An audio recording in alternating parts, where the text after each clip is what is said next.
Hey guys, it's Tim Miller from the Bulwark. I wanted to give you one more update on the insane civil war that's been breaking out over Christmas week between the MAGA factions with Elon Musk on one side and Steve Bannon on the other side, and weirdly Nikki Haley being on the Steve Bannon side. And I want to break it all down for you, including in particular this one absolutely insane and disgusting and I think deeply problematic for his standing in MAGA world tweet from Elon Musk. I think he finally might have got over his own skis in a way that's going to cause long-term damage. So I'll break down all of the layers of this. First, subscribe to the feed if you haven't. We really appreciate it.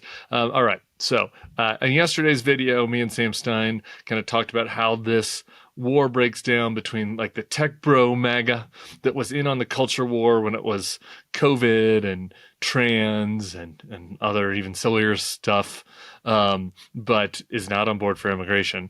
And then the traditional MAGA, the nativist MAGA, on the other side that doesn't like immigration at all. And so obviously these two are going to butt heads eventually, since many of these tech bros are immigrants themselves, like Elon, and immigration is so key to their business model, frankly. So it's kind of shocking that it came to a head before the administration even started, before any policy proposals have been set. I should note that an immigration bill is going to be like the first thing that comes up besides funding the government.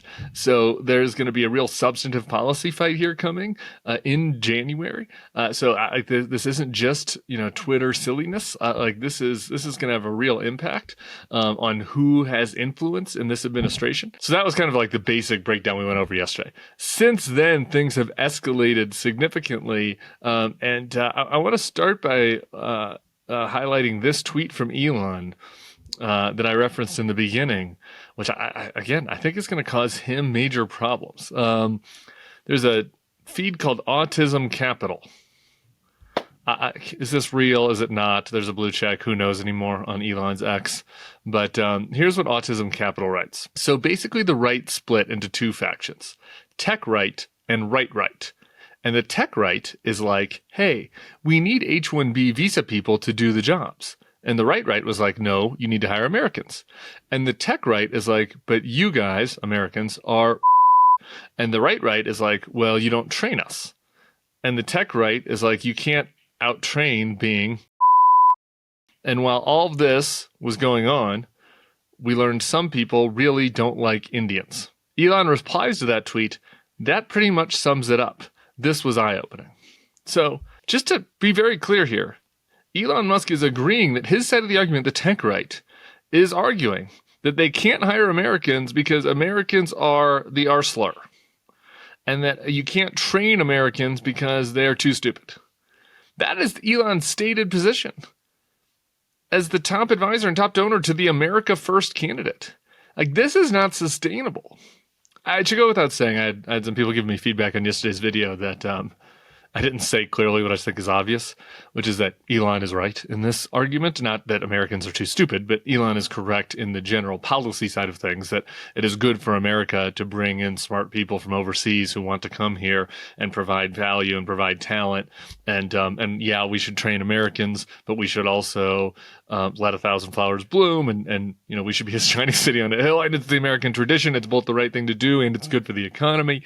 There are a lot of charts going around I saw on Twitter in this conversation about how like the American population decline that is coming if we don't bring in immigrants, which would cripple the economy and we wouldn't be able to pay for Social Security and all these other things. So substantively on the policy, Elon is right. The argument he's been making to defend that policy and that Vivek was making is either deeply stupid, that like Americans can't do the job because of Saved by the Bell, or downright offensive, that Americans can't do these jobs because they're the R slur.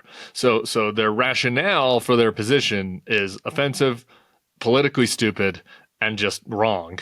But when it comes to whether like which side of this argument has the better policy, I reluctantly got to hand it to Elon. So this is, again, I think this is going to follow him. Like, this is one of those posts that doesn't just disappear into the ether. People are going to remember if Donald Trump keeps as his top advisor, as shadow president, his right-hand man, somebody that thinks that Americans are too stupid to do tech jobs. Um, Elon then goes on after the natural backlash to this and posts this tweet. The reason I'm in America, along with so many critical people who built SpaceX, Tesla, and hundreds of others, is because of H-1B. Take a big step back and fuck yourself in the face. This is to his opponents. I will go to war on this issue, the likes of which you cannot possibly comprehend. Again, he might be right on the policy with regards to H-1B, but this is a losing war within MAGA. All right, this is a losing war, and to say to his new base, like to his new patron, let's just be honest, to his new patron, F yourself in the face. I will go to war on this. That is, good luck with that, Elon. Let's just put it that way. Steve Bannon weighs in on that. He says, someone please notify Child Protective Services, need to do a wellness check on this toddler. I don't know if you got, some of you guys might have missed this. If you go to the Bulwark.com, we'll put a link here in the notes. I did an interview with Bannon about a week or two ago when I was at the Turning Point USA event, and he said some alarming things about what's happening with Kash Patel, and we talked about a wide range of things with the future of MAGA, and one thing that that I just got as part of that conversation is that this was the fight that was coming. The Bannon, this was not an accidental word, I guess is what I'm going to say, that he called him a toddler. That is how Bannon sees him. He said in the past in other videos that he's a Chinese asset, he's a globalist. So a child and a globalist and somebody that is out of step with MAGA. Again, maybe Trump sides with Elon. All right, like who knows? Like Trump is just so, Trump wants to be loved. Like now he's finally getting the attention he's always wanted from the elites. So who knows? Maybe he tells his base to go pound sand. But I don't think so. The numbers aren't there. Let's just put it that way. The numbers are not on the side of the Doge caucus here when it comes to Republican voters. Then there was the Nikki Haley angle. Somebody thinks she's running for president again, I guess. It's maybe the weirdest one. So you have this fight, right, between the tech side that is pro-legal immigration, that wants us to welcome people into the country. And then you have the nativist side, the Bannon side that's like, no, we need American workers first. We cannot let this. Then you have the more racist side, some of the Nick Fuenteses and people in that world that were out there, and many others are out there saying just flat racist things about Indians. So you got the racists kind of aligned with the quasi-racist nativists, and then on the one side, then on the other side, you have these tech bros that want liberalized immigration policy. You would think that Nikki Haley would side with the tech guys on this. For starters, her parents were high-skilled immigrants that came into the country. I think they're both professors. At least one of them was a professor. So she herself has lived the value of high-skilled immigration, becoming the governor of the state, and she would argue, I would think, we could debate whether she brought value to the country, but she would argue, I think, that as governor of South Carolina, she did. I guess I would have to concede that since I did vote for her in the primary against Donald Trump. Wasn't my first choice, but, beggars can't be choosers. But I think Nikki, having just run a campaign, unlike Elon, and not being in a bubble and having been out there and talked to MAGA voters and seen what MAGA voters want, she's coming in against the tech side, against the side of the high-skilled immigration that has benefited her family so much, and basically saying that we need American workers. There's nothing wrong with American workers or American culture.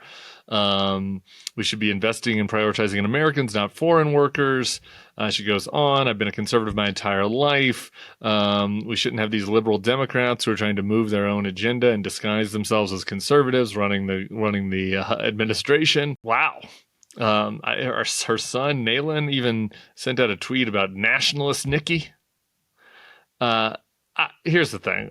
Nikki is a weather vane. So this tells you who has the power in this debate within the Republican base. And it's the nativists. And that Nikki is trying to side with them shows you where the energy is in the party, where the voters are, and Elon calling those voters the R word,